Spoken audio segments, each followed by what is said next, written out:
হঠাৎ করেই দেশে চলে যাওয়ার সিদ্ধান্ত নিয়ে ফেললাম। দেশে চলে যাচ্ছি। এই প্রবাসে এসেছিলাম এক বুক আশা ও স্বপ্ন নিয়ে, নিজের স্বপ্নগুলোকে পূরণ করব। কিন্তু সব স্বপ্ন পূরণ করতে পারিনি, কিছু স্বপ্ন পূরণ হয়েছে। কেন দেশে চলে যাচ্ছি? আসলে প্রবাস এমনই একটা জায়গা, এখানে লটারি, যার ভাগ্যে লটারি লাগে সেই বিজয়ী হয়, আর যার ভাগ্যে লটারি লাগে না সে বিজয় হতে পারে না। তো এই প্রবাসে এসে সবাই সফলতার মুখ দেখে, কেউ হয় সফল আর কেউ সফল হতে পারে না। তো তেমন আমিও একজন সফল না হতে পেরে দেশে চলে যাচ্ছি। দীর্ঘ কয়েক মাস এইখানে থেকে বেতন পাচ্ছিলাম না।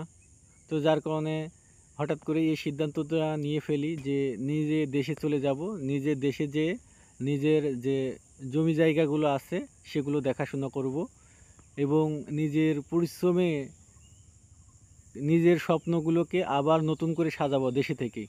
সেই প্রত্যাশা নিয়েই দেশে রওনা হলাম, এক বুক আশা ও ভালোবাসা নিয়ে এবং আশা নিয়ে। বিদেশে তো কিছুই করতে পারলাম না, যতটুকু করেছি বিদেশে থেকে সেইটুকু নিয়েই দেশে যেয়ে ওইটা নিয়েই করব, দেখি আল্লাহ সফল করে কিনা। তো অনেক প্রবাসী ভাইরা এই যে আমার সাথে রওনা হয়েছে, আমরা একসাথে দেশে যাচ্ছি। এক একজন এক এক আশা নিয়ে দেশে যাচ্ছে, কেউ ছুটিতে যাচ্ছে, কেউ বা আবার একেবারে দেশে চলে যাচ্ছে।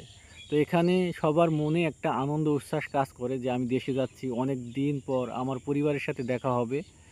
সেই আশা নিয়ে সবাই কিন্তু মনে একটা আনন্দ থাকে, সেই আনন্দটা নিয়েই কিন্তু সবাই রওনা হয়েছে। পরিবার অপেক্ষা করতেছে তাদের সাথে কখন দেখা হবে।